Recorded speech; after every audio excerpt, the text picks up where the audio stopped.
Welcome to the Successful Nonprofits Podcast. I'm your host, Dolph Goldenberg.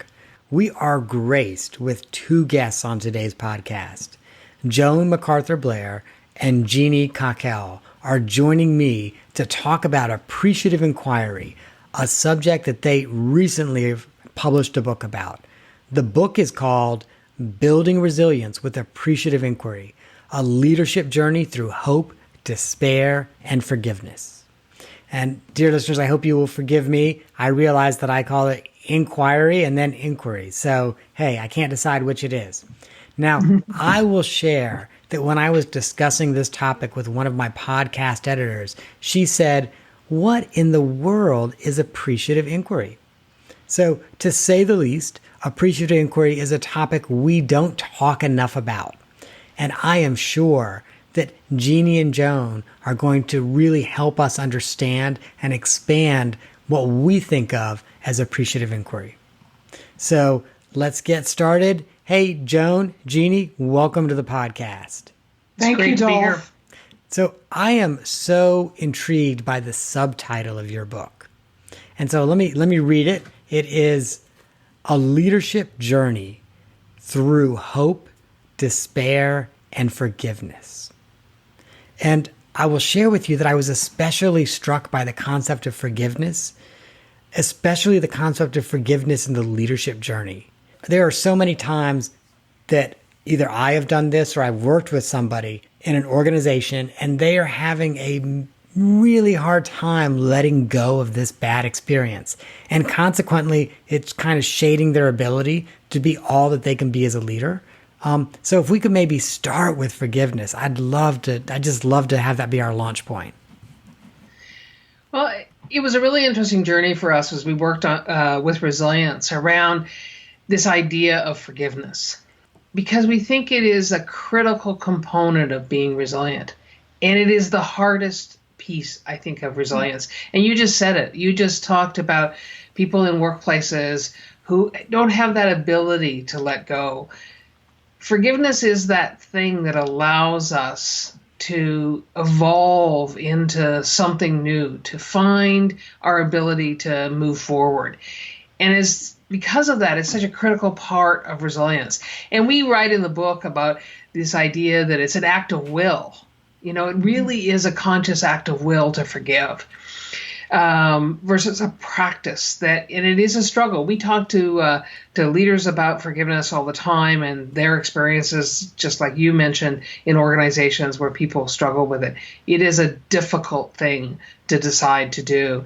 And people will say to us, what if I can't forgive? And we say to them, forgive what you can, and let your heart forgive what you're able to forgive, because even that lets you evolve.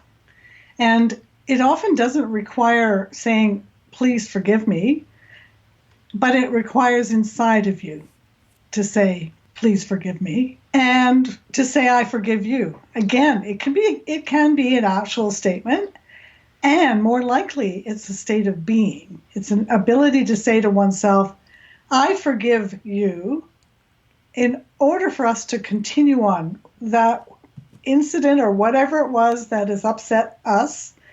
I'm going to say, let it go, move on, I'm forgiving. Both you and me. Like, everybody is part of these sorts of incidents in our leadership lives. So to be able to self-forgive and to forgive others.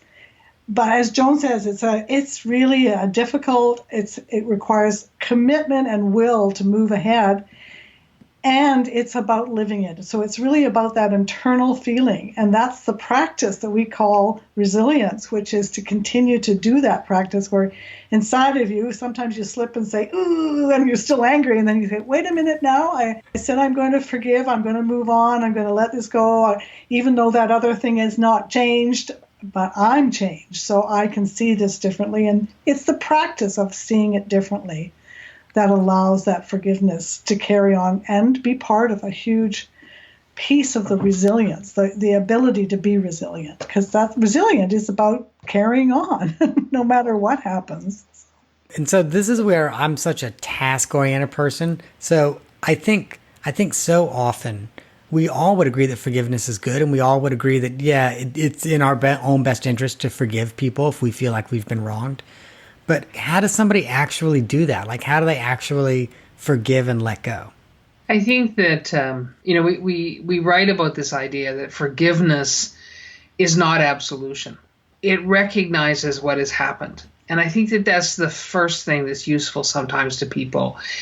We confuse forgiveness with absolution. Forgiveness is that state of being where you're actually letting go of something and not holding it in your way anymore.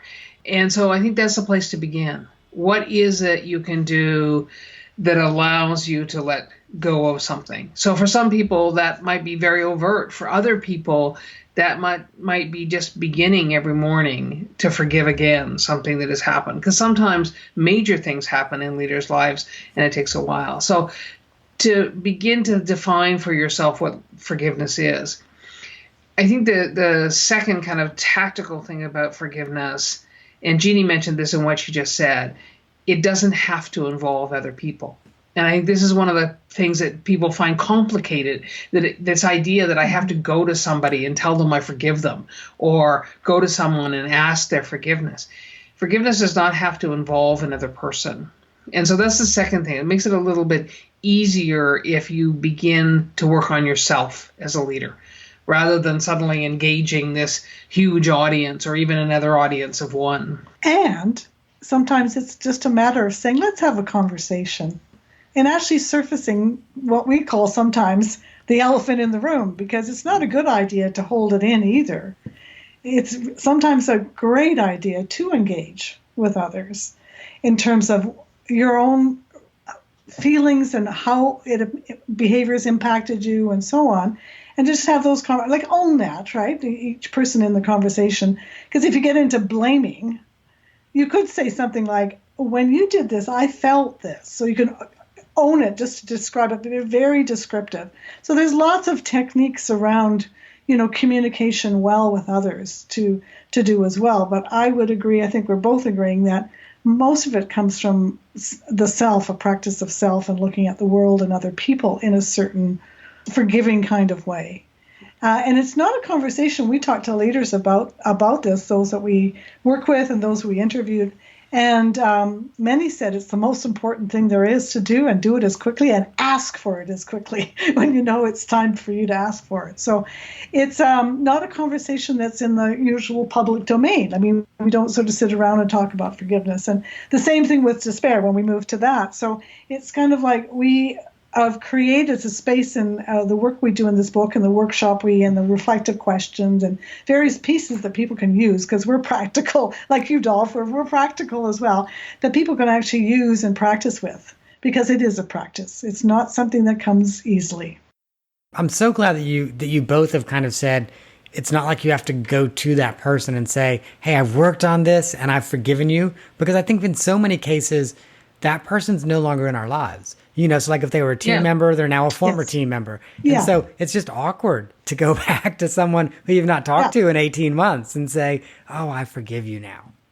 Right. Yeah, it's artificial. It seems kind of inauthentic in many ways. And sometimes forgiveness starts with the smallest of things. I had this experience recently. I was working with a client, and there were two people in the workplace who no longer spoke to each other. And we were setting up for the workshop. One came into the room, then the other came into the room. When the second person came into the room, they looked around, and then they made a choice to go and sit with that person. They didn't make any big deal of it. They just went and sat beside them so that they would work with them through the day. I thought it was a very profound act of forgiveness. It simply said, I wish to be with you. And it was very simple in that way. Probably not all that simple to do. In the book, these are hard words, hope, despair, and forgiveness. And in the book, we have this poem about forgiveness. Most of the poetry that starts the chapters is written by me. This one was written by me. And I think it helps with this conversation we're trying to have about forgiveness. Forgiveness is not a blank slate. It does not offer absolution. It does not lighten the burden of past acts. Do not think it is easy, nor is it kind. Rather, it recognizes the power of rising again from the ashes of fires we ourselves ignited, of dousing the flamethrowers gripped by circumstance and evil. It is a letting go and a holding close. It abides in love and champions knowing, and it walks with a steely and willful force. Forgive me. That's really powerful. It's almost prayer-like. She's beautiful, and the poetry's beautiful. Double beautiful. Because I think this idea of forgiveness is really complicated. And the purpose of that poem was to kind of hold that complication. And you used that word prayer-like. I think there is grace in forgiveness that is so extraordinary. There is that both taking grace and giving grace, in that powerful sense of letting our hearts kind of quiver with that feeling of forgiveness. Mm-hmm. So help me understand. I think I do, but obviously giving grace is when you forgive someone. What is taking grace? I think forgiving ourselves, that we don't get to lead for a lifetime. Your audiences can't see Jeanie and I, but we're not exactly young anymore. You don't get to lead for a lifetime without having made some mistakes. And I think the taking of grace is to allow yourself the grace to understand that if you lead and you lead well, there will be times you will be seeking forgiveness, whether you overtly ask for it or not. And that, I think, is that notion of taking grace for yourself, to allow yourself to forgive yourself for leadership things that you have done that you might do differently now as you grow older. And so when you say part of that leadership is, asking forgiveness, are you thinking also asking, like a leader asking a team or team member for forgiveness? It could be.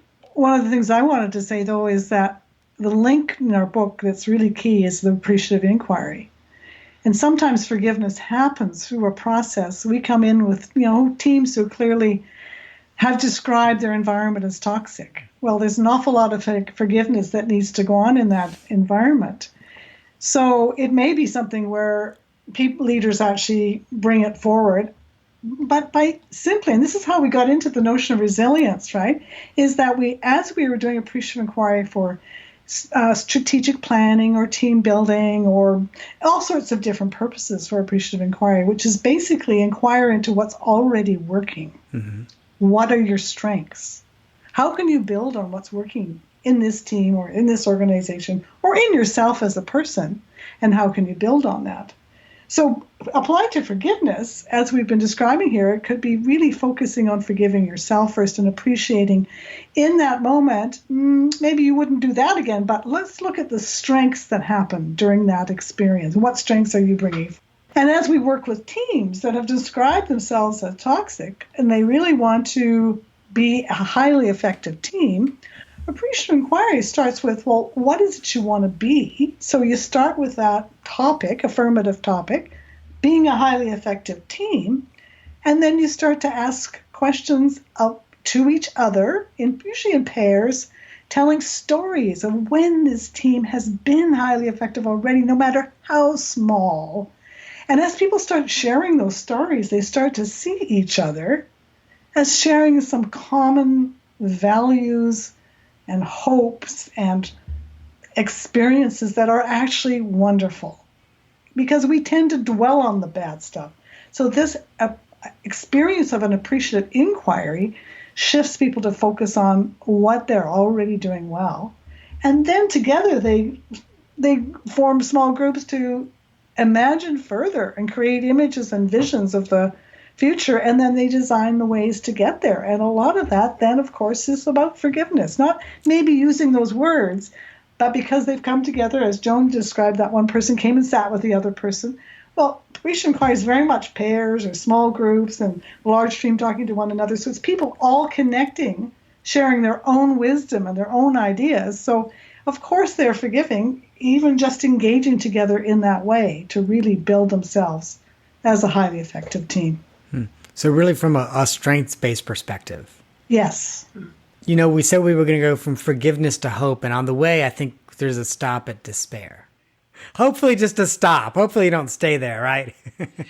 And we talk about despair in exactly that way. We talk about what we call the glancing blow of despair. Something happens and you're over it, as a leader by 4 o'clock in the afternoon and or the next morning. We call it that glancing blow of despair. And we talked to one CEO one day, and she said, well, this totally describes every day of my life, this cycle between hope, despair, and forgiveness. And then there's like larger despair that, we describe as, the train coming in the dead of the night. And off that train is an unwelcome visitor, and they stay in your house making a mess until they're finished with you. And that larger kind of despair. And when we talk to leaders about despair, people find despair comes to them for so many reasons. They're incredibly resilient in a circumstance, and then a much smaller circumstance happens, and suddenly they find themselves in despair. And we also write about a third kind of despair, what we call systemic despair, which really is that interaction between race, gender, power, and privilege in the workplace that causes people to experience inequity every day. And so they just live with kind of that low level of despair every day in the workplace. And we're really interested in strengths in times of despair. Not so much the despair itself, but what is your smallest strength, your greatest strength, your sustaining strength in this time of despair? How can you amplify that? How can you nudge it forward even the tiniest bit? Because there's no simple cure for despair. It will reside until it's finished with you. And so we talk about what is your strength? What might you do in this circumstance just to sustain? Not to get over the despair, but just to sustain here. Mm-hmm.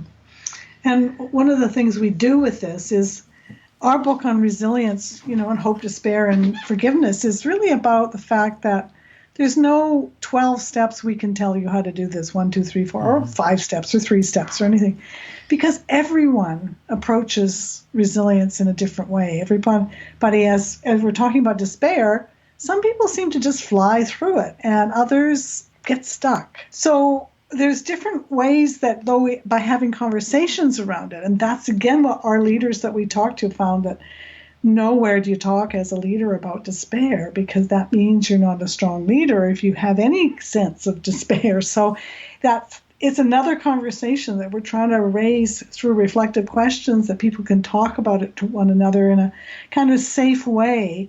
Because by having those conversations, then of course you can figure out how it is you get to forgiveness, and then ultimately back to hope as being your predominant view of your day. Hope and a hopeful view, we call it. And we would wish for leaders that despair never visited them, but it does.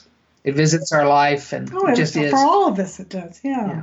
And I think you're right. There are so many different types of despair that leaders may feel. Everything from those, as you call it, the glancing despair, like, oh, something just happened and I feel terrible about it, to, really something that, maybe it's a broken relationship with your board, or, a broken relationship with a specific team within your organization.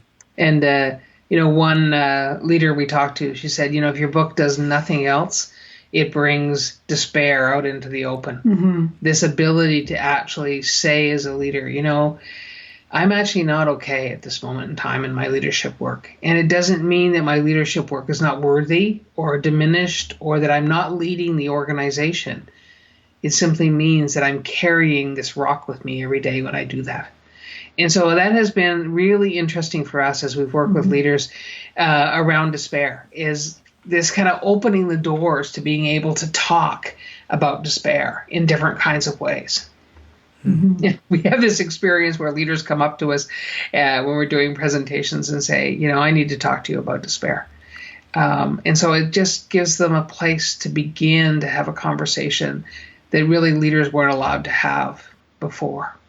Can you maybe share an example of one of those conversations when someone comes up?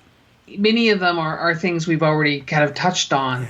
People want to talk about someone in their team, mm-hmm. or a relationship. And you just said this. A lot of people come and want to talk to us about relationships with their boards, because that is a complicated relationship, particularly for CEOs. Or they have an idea, a vision, and they can't ignite it inside the organization. It's like the organization can't find its way to the vision a leader has, and that causes despair. But almost, I think, I don't want to say always, but a lot of the time, it has to do with another individual inside the workplace. Doesn't matter where they are in the hierarchy, that one person who is causing circumstances to be hard. And so a lot of people talk to us about that. And so that's probably then where that circles back to forgiveness as well, because it's one specific person or two specific people in the workplace. So assuming we don't want to spend too much time in despair, how do we move forward with hope? Well, no, go ahead. In our we both want to talk about hope. In our work, we really think that hope is the bedrock of resilience, the practice of hope and a hopeful view as a leader. And when we use the word hope, we don't mean that everything's going to turn out fine by Tuesday, but the practice of being able to see inside what is going on right now, that there's a possibility of hope, that there's a hopeful view to be had here. And of course, in our writing, we went to some of the great people who have the capacity to do this. Viktor Frankl, of course, during the Holocaust, his ability to find humanity within such dire circumstance. And so hope and a hopeful view is like polishing the stone of what we see, what we focus on, the kinds of questions we ask. And we think that the practice of hope and a hopeful view is the very bedrock of resilience. And we give an example in our chapter on hope that comes from our private life, which is I didn't arrive home one day from successfully doing an appreciative inquiry facilitation for a group of people. Joan was waiting at home, and I didn't arrive. Turned out I'd been in a very serious car accident. I didn't even realize that until days later. And I woke up, though, and this is the practice of a hopeful view of what you see. I was crushed all over. My lungs were crushed, so I was intubated, so I couldn't speak, I couldn't move, my whole body was broken, and I was internally bleeding. I was in a pretty bad state. But when I came to and I was aware, I was in a room that was very strange. Joan was beside me, my sister was at the end of the bed, and she'd traveled across the country to see me, and the medical people were all, dancing around, helping me out. But all I could think of was I was alive, and I couldn't speak, but I could smile. And I could just pay attention to what was going on, be curious. And in my appreciative inquiry framework was really to say, well, what can I do? Well, I can smile, and then I can ask questions in my head, right? I can be curious and just be open to what might come from this. So I think it's kind of an extreme example, but in many times it's just as hard in a situation with somebody else that you're experiencing kind of a conflict or whatever. You get into despair, but it's the same kind of curiosity and what can I appreciate about this person who is driving me crazy? But is there something? Can I see? Can I inquire and can I see what strengths are they actually bringing beyond what I'm seeing, which is things that are annoying me? So that practice, a daily practice of a hopeful view through that appreciative lens, the curiosity and what are your strengths and what's going on that's working, what more can we do in our relationship? I mean, those are the practices that are really powerful to get you back to hope, that hopeful view. And I think so often, while leaders may not, hopefully never experience the type of a crushing car accident that you experienced, I think they metaphorically experience things like that, whether, whether it's, you feel like your career is just blown up. And I think any of us who've been in leadership, this includes me, we've all been at those points where we're like, oh, I think I just blew up my career.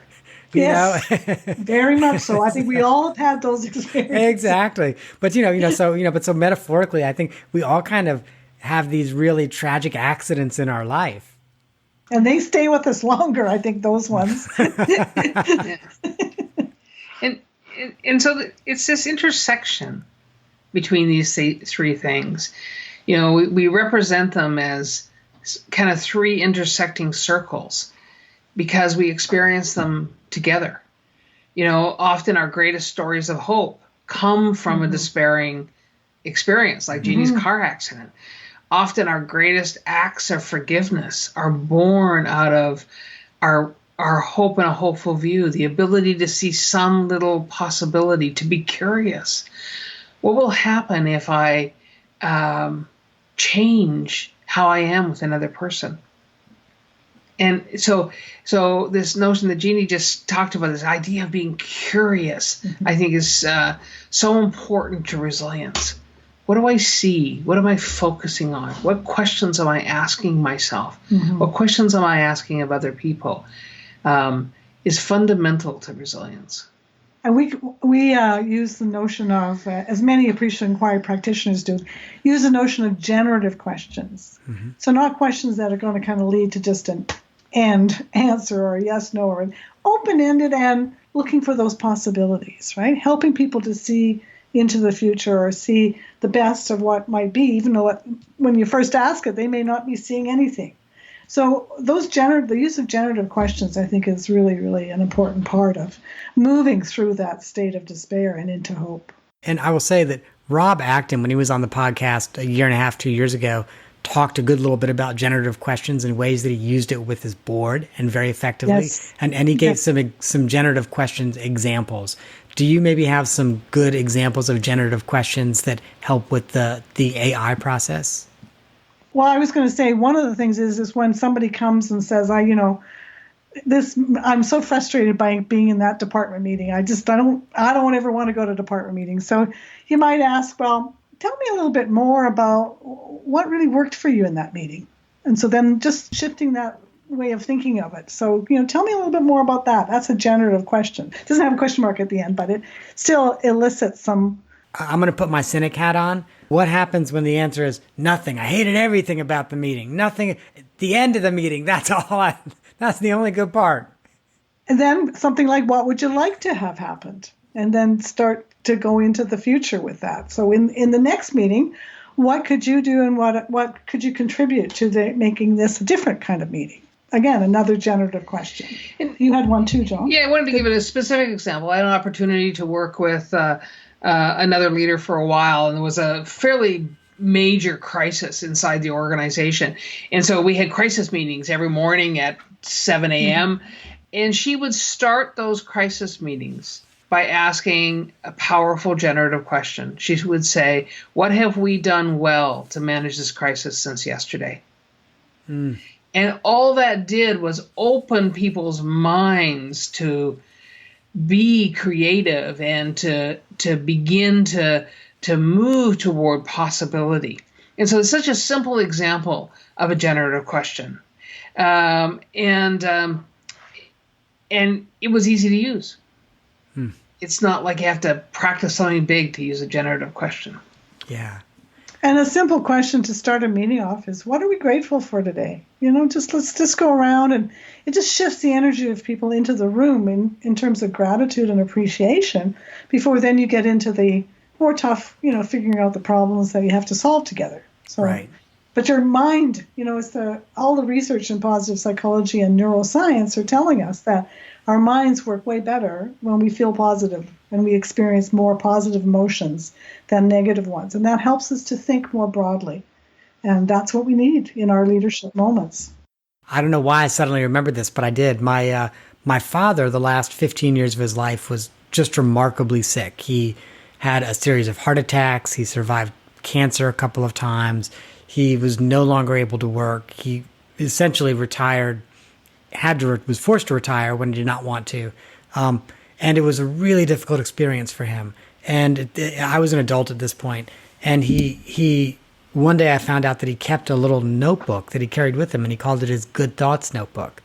And, and so anything good that happened during the day, he would write it down in his good thoughts notebook. Yeah. And it could even be small stuff. Like, I found a penny on the sidewalk, and let me say, my dad dearly loved my mother, and I believe was probably faithful to her throughout their entire marriage. But like, he might write in his good thoughts notebook, waitress at Waffle House flirted with me, and it just made him feel good that the waitress at the Waffle House flirted with him.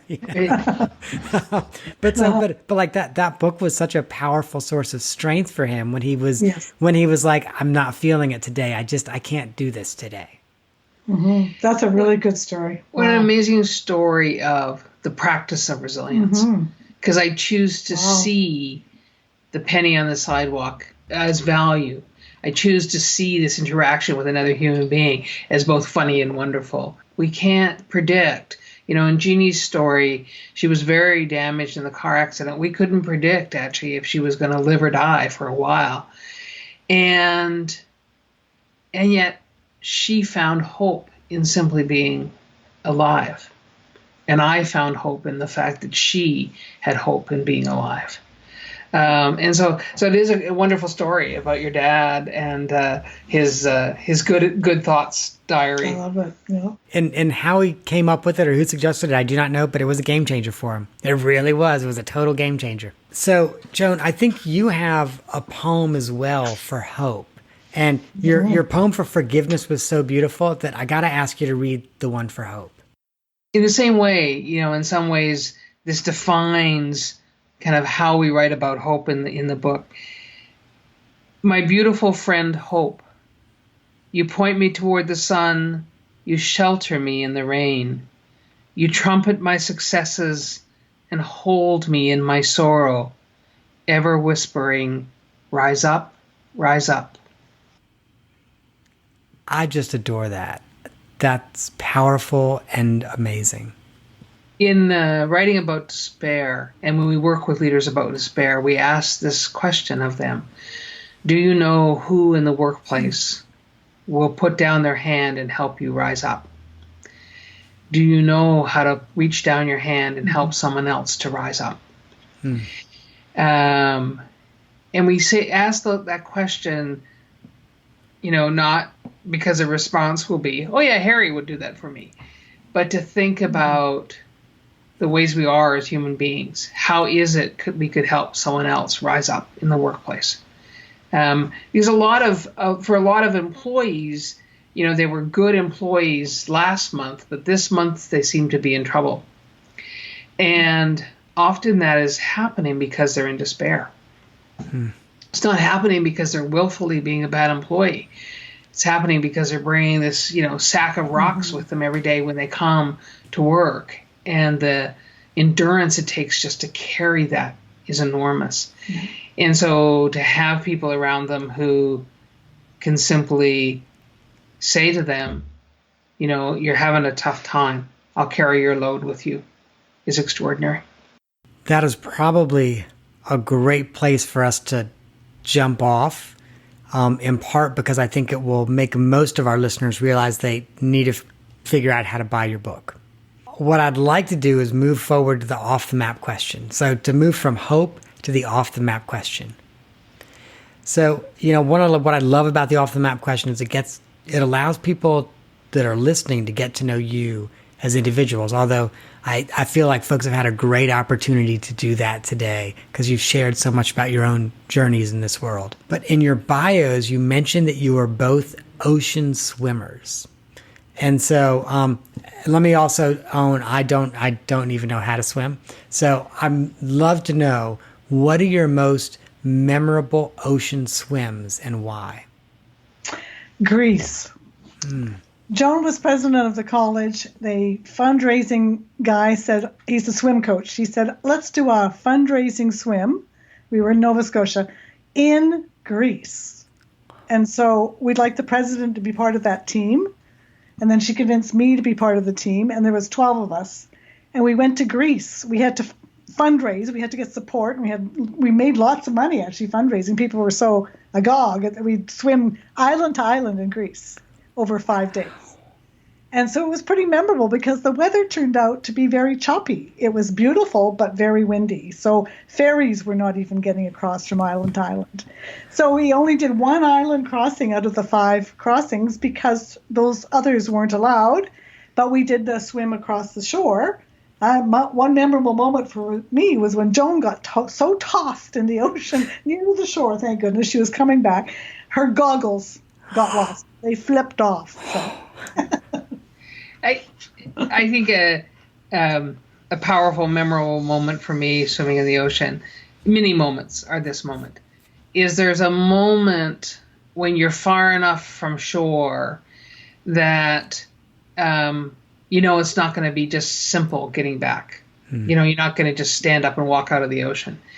There's that moment where you realize that everything you've trained for is this moment, that you have to be with that sense of isolation, that sense of being alone in some very big water. And so for me, that is that resilience moment. Like, what do I do in that moment? And how is it I undertake to be myself in that moment and not be afraid? Yeah, we love the ocean. I always feel like it's a place that's home for me when I go in the ocean. I think both of those are also such great metaphors for leadership. And I can see why you all teach and help people through the leadership journey. Sometimes we just find ourselves a little further out than we thought we'd be, or a little choppier water than we thought we'd be.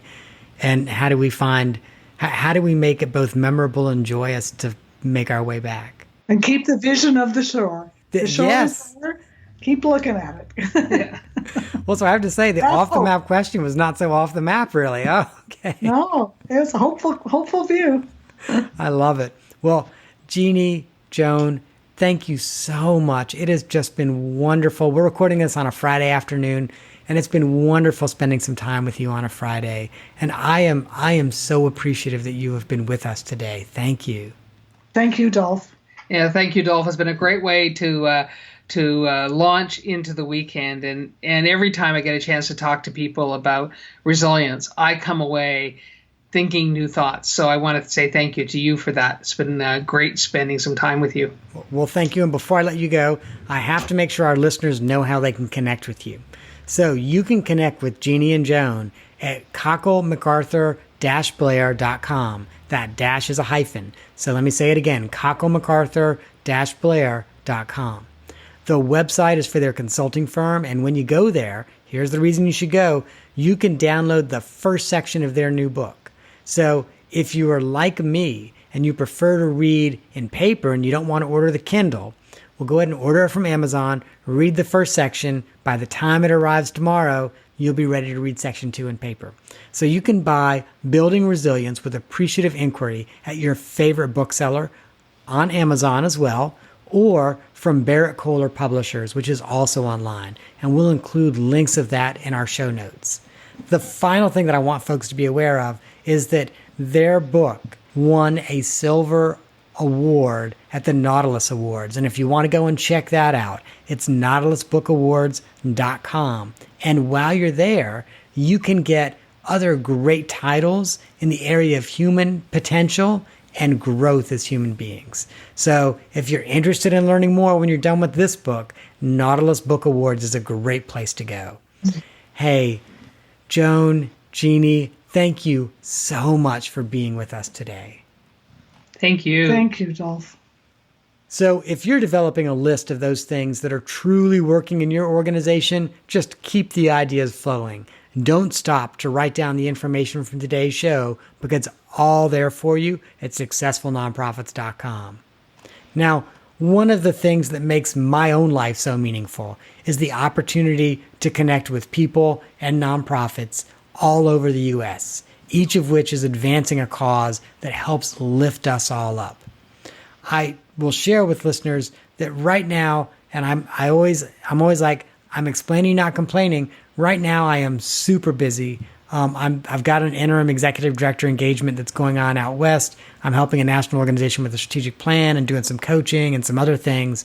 And so all that is to say that at this point, I'm not actually taking on any new clients and probably won't be until September or October. But if you've got a project that you think is going to start then, now would be a good time for us to have a conversation because typically my schedule fills up a couple months in advance. So if you're interested, now would be a great time for us to have a conversation. Now, if you enjoyed today's show, please do me a favor and hit the subscribe button on whatever podcast platform you're using. And if you're feeling super generous, give us a rating while you're at it and maybe even write a couple sentence review. That is our show for this week. I hope you have gained some insight that will help not just your nonprofit, but you thrive in a competitive environment.